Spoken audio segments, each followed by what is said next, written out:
Voilà.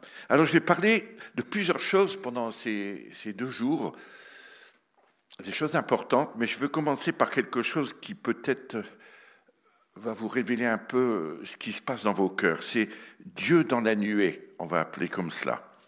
C'est dans Exode, au chapitre 20, versets 18 à 20. On va le lire. Exode 20, versets 18 à 20. Il dit « Tout le peuple entendait les coups de tonnerre et le son de la trompette, et voyait les flammes de la montagne fumante.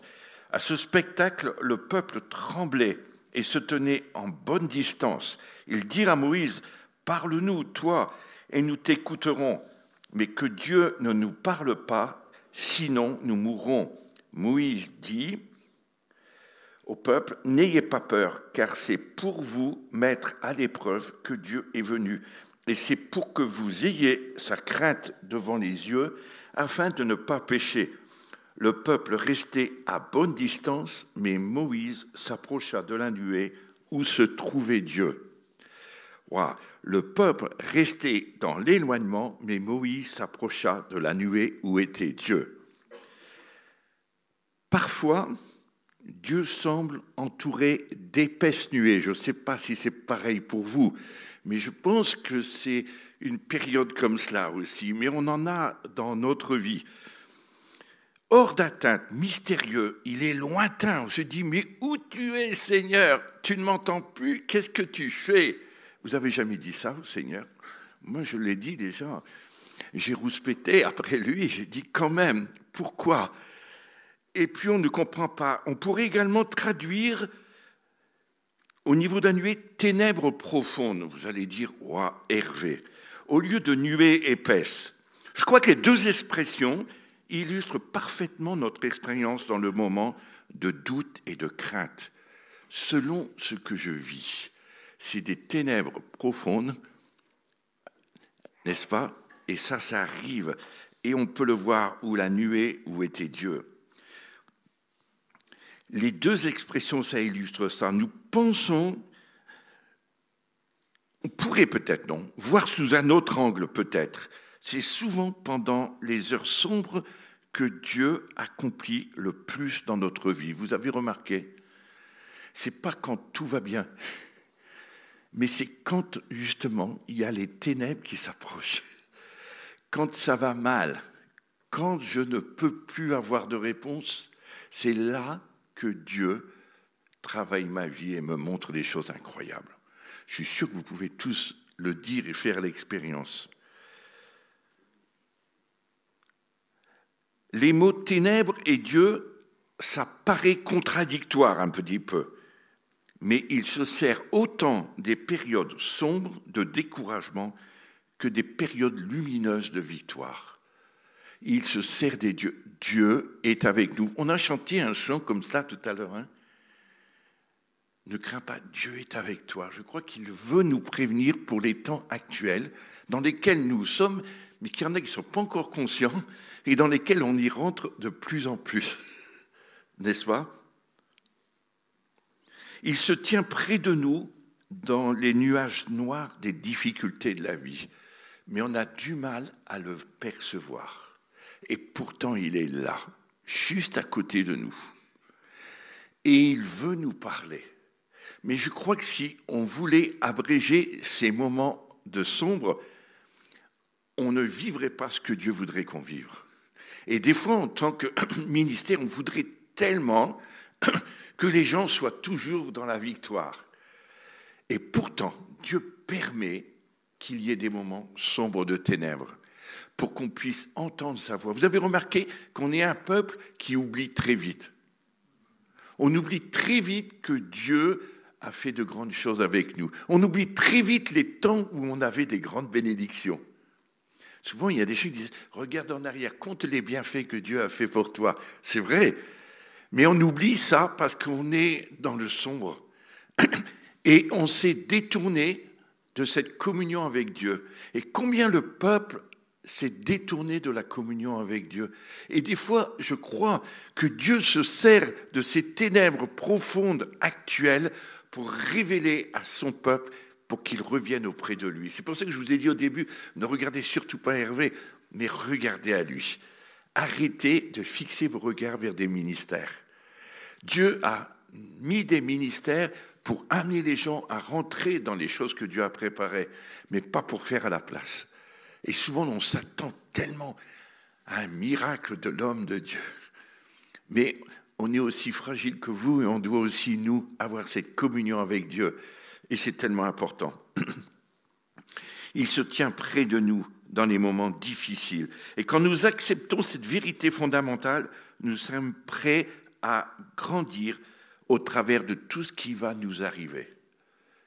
Je dis ce qui va nous arriver parce que je suis convaincu qu'il va arriver beaucoup de choses. Alors, qui va rester debout ? Qui va tenir ? Qui ne va pas fuir ? J'ai entendu il n'y a pas très longtemps quelqu'un me dire « Mais je vais quitter le Seigneur, ça ne sert à rien. Vu tout ce qui se passe, où il est ton Dieu ?» Il m'a fait « Oh purée !» Là, je me suis pris une belle claque. Et oui, mais mon Jésus est aussi dans les moments sombres. Parce qu'il a des choses à dire à son Église, à son peuple, à son corps. Il veut une Église merveilleuse quand il va revenir, parfaite. On court pour atteindre la perfection, mais on ne l'a pas encore. La preuve, nos réactions, notre façon de vivre. Dieu ne vous a pas abandonné. Le brouillard nous environne pendant un temps et nous devons marcher par la foi, sans savoir. Vous avez eu des temps de brouillard, c'est terrible quand il y a le brouillard sur la route. Moi, je ne supporte pas ça parce que quand je ne vois rien, c'est trop terrible. Alors, on met les phares, plein phare, code, on essaie les anti-brouillards, on essaie des tas de choses, et des fois, juste 50 cm, 1 mètre, des fois, on ne voit rien. Et tu te dis, mais où je vais, quoi ? Il faut vraiment aller par la foi. Là, vous y arrivez, vous n'avez pas le choix. Et je crois que Dieu veut vous apprendre ça, vivre par la foi.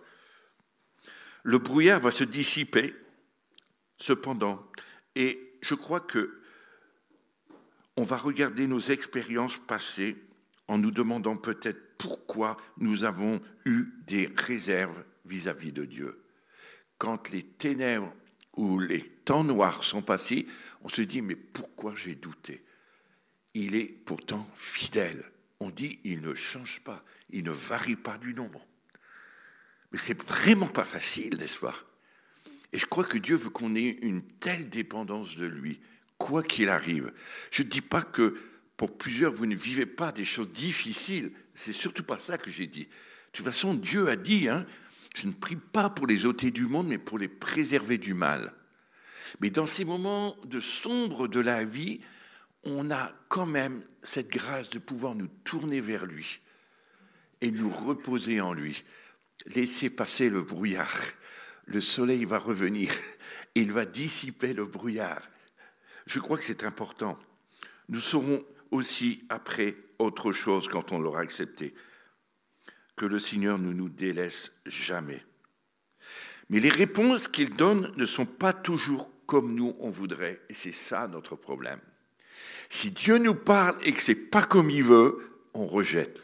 C'est vrai ou c'est faux ? Et pourtant, Dieu veut le meilleur pour nous. Mais nous, on voudrait que ça se passe comme j'ai envie. Et puis voilà. Vous savez que dans le monde actuel, et même dans les églises, c'est beaucoup de choses qu'on essaye par nos forces humaines. Et on se casse le nez, n'est-ce pas ? Et je crois que Dieu veut nous apprendre. Et nous donner des choses qui vont être bien pour nous. Il ne peut pas nous donner des choses qui ne vont pas. Et tout ce qui arrive va nous servir pour plus tard. C'est comme des choses marquées dans nos vies. Le but de Dieu, c'est qu'il y ait une amitié qui grandisse et qui s'approfondisse entre lui et nous. Son but, c'est ça. Il veut qu'on soit en communion avec lui, que ça soit notre ami, qu'on peut lui parler, on peut vivre avec lui, écouter ce qu'il dit, obéir à sa voix, marcher dans ses plans. Et alors, on vivra heureux, c'est vrai. Je ne suis pas celui qui va professer ou prophétiser que du bonheur. Non, malheureusement, on me dit maintenant que je suis un prophète de malheur dans les temps qui viennent. Mais juste parce qu'il y a la vérité qui se met devant les yeux, Voilà, et c'est pas comme on voudrait. Et je crois que Dieu est en train de travailler nos cœurs pour nous ouvrir les yeux. Vous savez, quand je regarde dans le passage, quand Jésus a été crucifié, puis après il est ressuscité, ses disciples étaient aussi désespérés, ils ont abandonné Dieu quelque part. Puis ils marchaient, et puis d'un seul coup, Jésus était à côté d'eux, et ils ne l'ont pas reconnu encore. Combien de fois vous ne le reconnaissez pas? Dans le chemin d'Emmaüs, vous connaissez cette histoire. Puis ils étaient comme aveuglés, il est dit, à cause de ce que dans leur esprit, ils étaient marqués par leurs problèmes. Il était avec nous, il nous avait promis, mais il n'est plus là, quoi. Vous dites pas ça, des fois, la preuve, dans le moment des ténèbres profondes, je reprends le mot, dans la nuée, si vous voulez, eh bien, on ne le voit pas.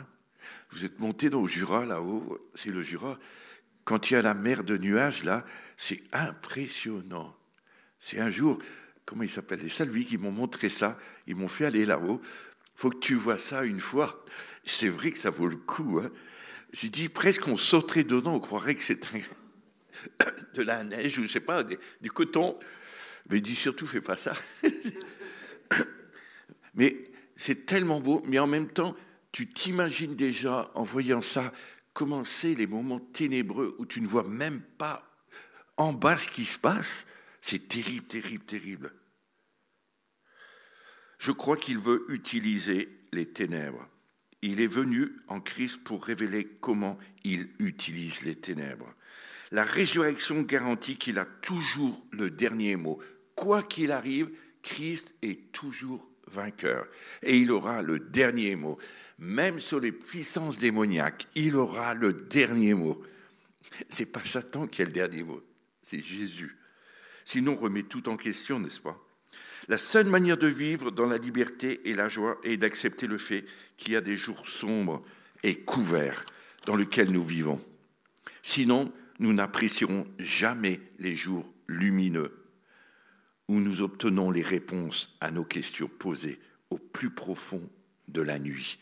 Dieu m'a parlé. Vous n'avez pas vécu ça, vous?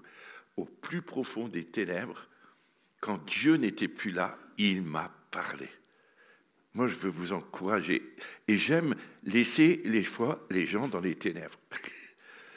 Parce que c'est tellement important. Je disais tout à l'heure, si on abrège cela, eh bien, on empêche Dieu d'agir dans la vie des gens. Et de toute façon, ils retourneront après. Parce qu'il y a des choses que Dieu peut faire dans ces moments spécifiques.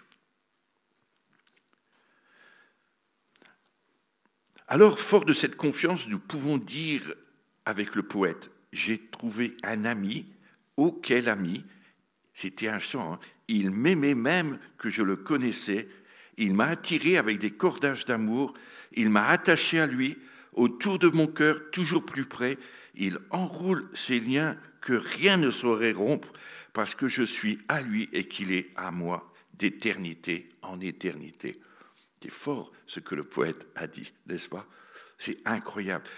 Il est là autour de moi, quoi qu'il se passe dans ta vie, quoi qu'il va y arriver demain, quoi que le monde est en train d'aller comme ça, le peuple de Dieu doit avoir toujours cette confiance en lui, qu'il tient la terre entre ses mains.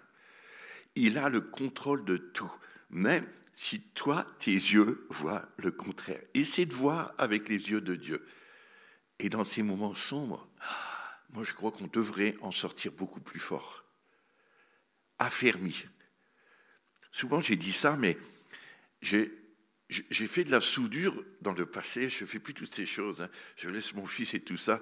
La soudure à l'arc, vous avez remarqué, lorsque vous soudez deux fers ensemble, l'endroit où ça a été soudé, ça ne casse plus, quand c'est bien fait, ça ne casse plus. Et ça va casser avant ou après si c'est une vieille pièce, mais à l'endroit où ça a été soudé, c'est solide. Je crois que quand il y a la soudure de Dieu dans nos vies, quelque chose de fort, on est réellement ses enfants, qu'on n'est pas attaché à d'autres choses, eh bien, je pense qu'à ces moments-là, on tient le coup dans les moments d'épreuve. Mais je ne dis pas qu'il n'y en a pas, mais je dis on tient le coup. C'est pour ça que j'ai bien parlé qu'il y en a et Dieu s'en sert. Alors, qu'est-ce que je vais en faire? Est-ce que je vais plonger avec les autres dans toutes les choses des ténèbres ou dans les mauvais esprits, les choses mauvaises qui vont me détruire, ou je vais être en dépression, ou je vais tomber très bas, ou est-ce que je vais fixer mes yeux vers Dieu, juste lui, et je vais tenir même si les ténèbres sont autour de moi? Et il y en a de plus en plus, même dans les gens. C'est fou, hein? Des fois, je rencontre des gens que je ne connais pas, et je vois une multitude de ténèbres dans eux, et des esprits. Je dis, mais comment ils vont faire pour s'en sortir, ces gens-là, s'ils n'entendent pas la bonne nouvelle de Jésus? C'est pour ça que le peuple de Dieu doit pouvoir être un témoin, témoigner de là où il était, comment Dieu l'en a sorti. Mais c'est impeccable et c'est formidable de voir ça. Moi, j'ai vu des gens, tout dernièrement, qui ont des témoignages où ils étaient dans les plus grandes et profondes, c'est ça que je veux dire, ténèbres, et qui d'un coup, aujourd'hui, les voir avec une intelligence et une capacité de gestion et de tout, j'ai été surpris. Quand vous connaissez la vie de quelqu'un et que vous le voyez aujourd'hui, vous dites, mais c'est pas possible.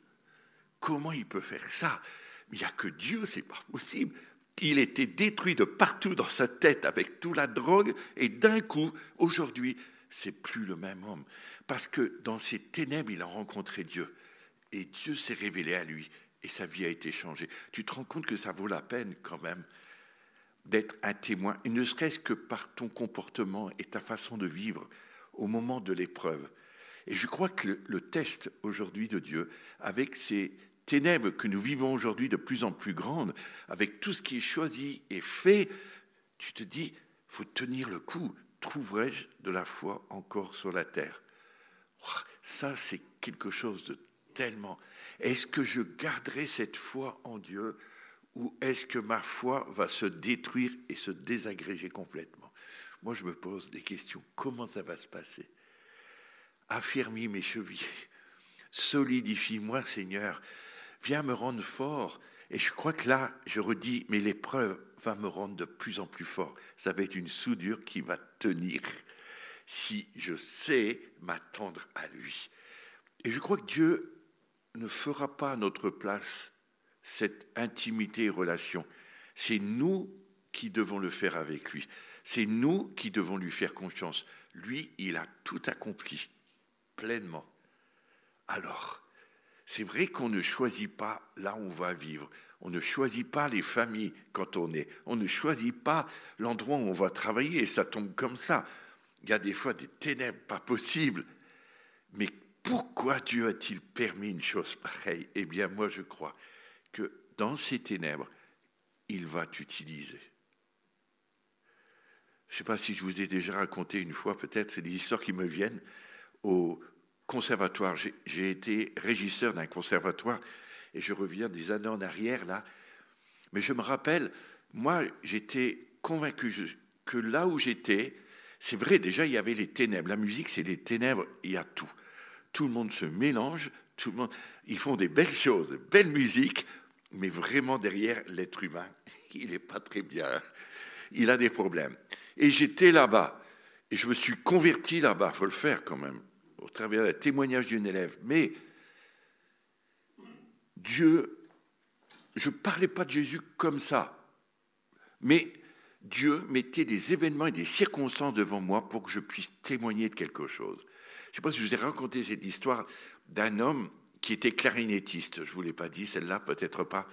Un homme qui était clarinettiste, il était professeur de clarinette au conservatoire, un très bon clarinettiste. Puis les élèves, il avait des mains, ils étaient le double des miennes. Je me demandais où il trouvait les touches pour toucher sa clarinette, tellement il avait des gros doigts. Bref, il était fait comme ça, cet homme, il était baraqué, carré. Et puis, il était reconnu dans le conservatoire comme un râleur, quelque part.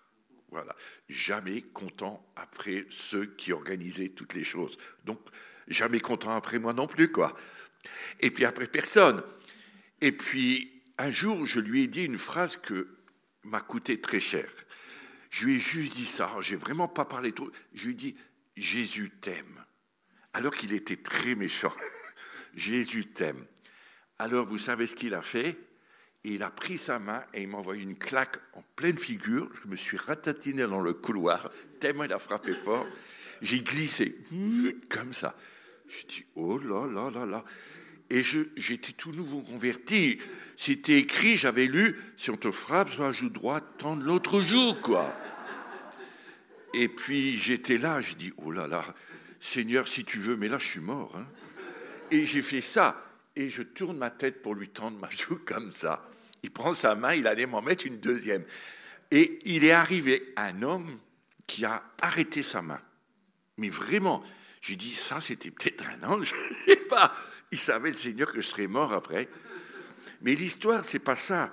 C'est qu'au moment où c'était terrible pour moi, Dieu m'a dit, aime-le plus que tous les autres. J'ai dit, c'est pas possible, t'as pas vu, il m'a frappé quand même.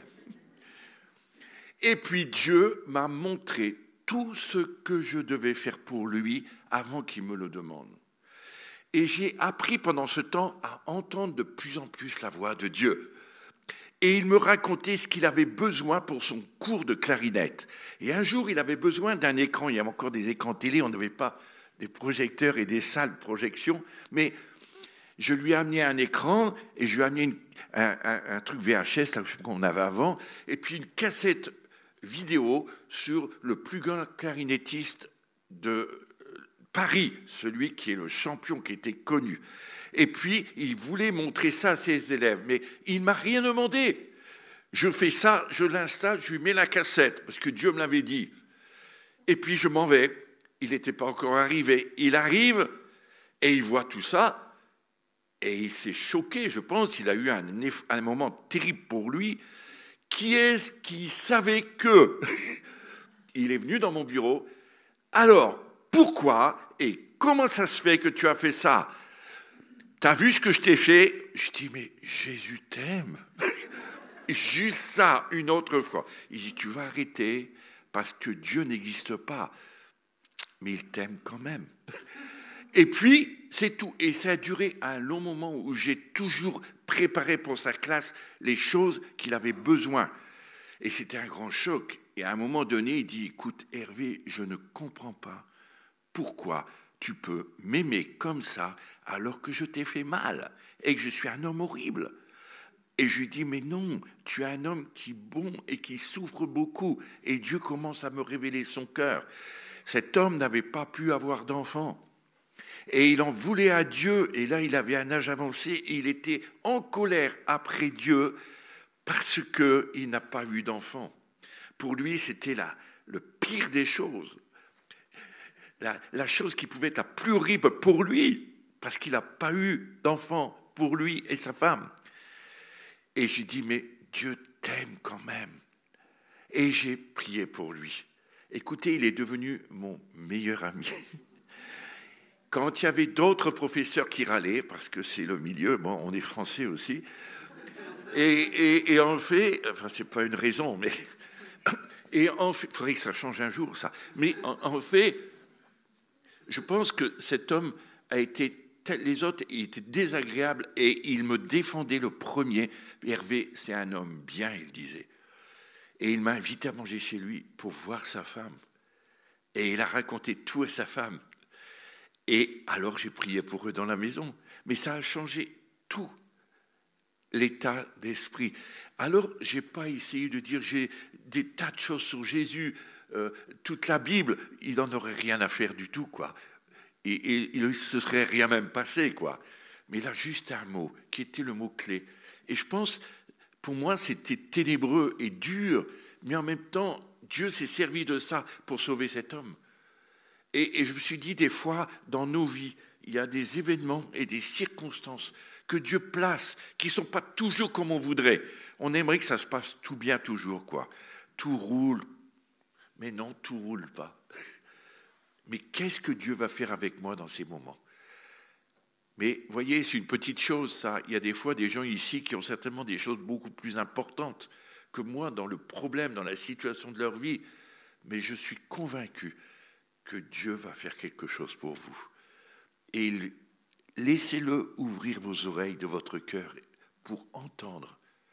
Et je suis certain qu'il va avoir un grand changement dans cette année. Et vous serez heureux après cela de dire, mais pourquoi je n'ai pas su faire confiance au Seigneur? Alors, je vais vous apprendre ça, les nuées profondes. On en parlera un peu plus, peut-être ce soir pour moi. Je ne sais pas comment ça va se produire. J'ai tellement de choses à vouloir dire et en même temps, ça se bouscule de trop, on ne sait plus. Mais je voudrais vous encourager. J'ai voulu commencer par ça. Dieu se trouve dans les expériences sombres de la vie aussi bien que dans les expériences lumineuses de notre vie.